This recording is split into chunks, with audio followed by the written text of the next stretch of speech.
আসসালামু আলাইকুম। এটা হচ্ছে গুলশান এরিয়া। দেখেন রিক্সা দিয়ে ভরা গুলশান 2 গোলচক্কর ঢাকা শহরে। ঠিক আছে, আর যে যেমন করে দেখেন সিঙ্গল চাইনি সিঙ্গেল নাই, বামে সিঙ্গেল নাই, দেখার করে ঠিক আছে। একটা সরকারি গাড়ি রাস্তায় পার্কিং। এটা হলো বাংলাদেশের নিয়ম, যে যেভাবে পারে সে সেরকম চলে। ঠিক আছে,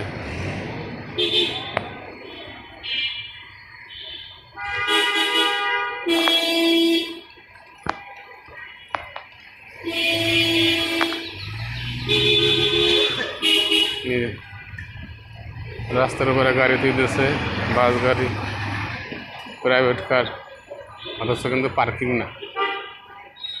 বুঝছেন, এটা হচ্ছে লেগা বাংলাদেশ, বাংলাদেশের নিয়ম কানুন এরকম। হ্যাঁ।